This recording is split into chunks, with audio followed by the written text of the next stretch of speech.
हाँ, करीब ये 7:50 के आसपास ये इत्तला मिली थी कि यहाँ पर विल्सन क्रायोगैस जो 16 नंबर पे है, वहाँ पर ऑक्सीजन बोटलिंग प्लांट है, वहाँ पर कोई धमाका हुआ है। इस पर तुरंत वहाँ पर मौके पर पहुंचे। मौके पर पहुंच के 2 व्यक्ति घायल थे वहाँ पर जो बोटलिंग प्लांट में काम कर रहे थे, उनको हॉस्पिटल पहुंचवाया गया और एक व्यक्ति के मौके पे ही जो सिलेंडर में विस्फोट हुआ, उससे वहाँ पे मौके पे ही मृत्यु हो गई। उसकी डेड बॉडी कांवटिया शिफ्ट करवाई गई थी।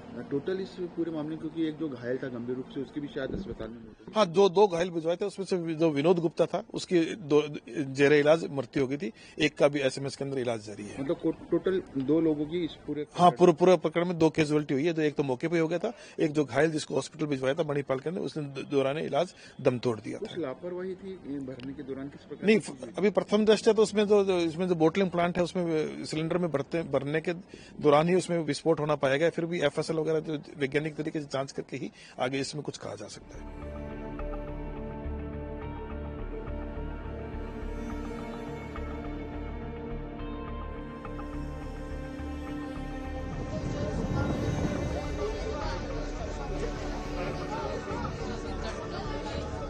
साहब ये सिलेंडर फूटा तो उछल के हमारा मकान के अंदर आया। आरसीसी डली हुई नहीं है, मकान में आया। इतने मोटे टुकड़े तो हम घबरा गए सारे के सारे। ये टुकड़े कितने, ये टुकड़े बताए? अभी तो बहुत होगा, और 2 ही है। ये देख लो सिलेंडर के शीशे फूट गए मकानों का। इंसान खत्म हो जाते तो क्या कॉलोनी में तो नहीं चलने देंगे सर फैक्ट्री। ऐसा है सर, हम मर जाते। और ऊपर का हिस्सा वो मंजू शासन के पास गया इतनी दूर। मतलब बहुत ज्यादा लोहे के टुकड़े उछल के, बहुत ज्यादा।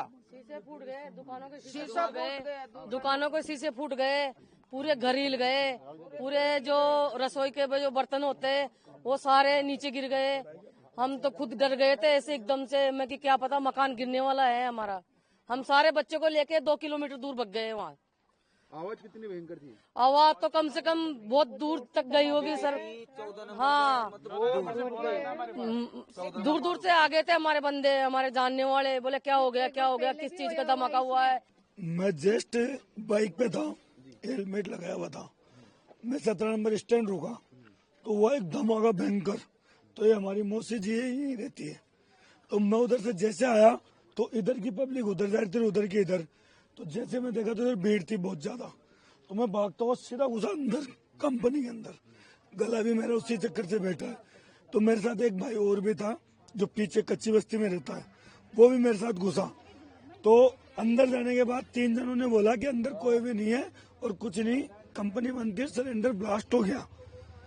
तो जैसे मैं अंदर घुसा तो वहाँ पे 2 आदमी घायल मिले। एक को उठा के मैंने पिकअप में धरा, तो मेरा भांजा पिकअप चला रहा था तो उसको यहीं पे रोक लिया गया। फिर वो पिकअप को भी दूसरे आदमी लेके गए। फिर दूसरे बंदे को उठाया तो वो बोल रहा था मुझे बचाओ, लेकिन उसके पैर दोनों नहीं थे। फिर उसको भी डाला तो वो एम्बुलेंस वालों को भी दिया। उसके बाद में जैसे अंदर गया तो सिलेंडर हटाया तो एक का सर पकड़ा तो सर हाथ में आ गया। उसका मतलब सर था, बाकी शरीर नहीं था। फिर उसके बाद दीवार से हटाया, फिर पिकअप भी निकलवाई। जो मेरे साथ वाले भाई ये और भी डेनिंग अक्सर में चल रहे हैं वो, तो उन्होंने पिकअप निकालने में मेरे साथ सपोर्ट करा। तो मैं जैसे आया अंदर गया, उसके बाद मेरे को सिर्फ इतना ही रहा कि अपन ने इतना कर लिया बहुत है। लेकिन मैं ये चाहता हूँ क्या कि ये इस एरिया में नहीं होना चाहिए, क्योंकि यहाँ पे पूरे बच्चे हैं, सब है। और फिर मुझे कुछ ऐसा सतुना रहा नहीं ना, तो फिर मैं तो सीधा घर की तरफ निकल गया। अभी नहा धो करके रिटर्न वापस आया हूँ मैं, पूरे कपड़े। राहुल नाम है मेरा। और जस्ट भागता हुआ आया था और गली से आया था। और आप गली में चलो, इस गली की हालत देखो। और वो पिकअप भी बाहर खड़ी है, जो पिकअप बाहर थी ना उसमें बोटियां पड़ी है अभी इंसानों की, वो बाहर बोटियां पड़ी है उसमें। और इस गली की हालत देखो आप, पूरे पेड़ फटे हुए हैं।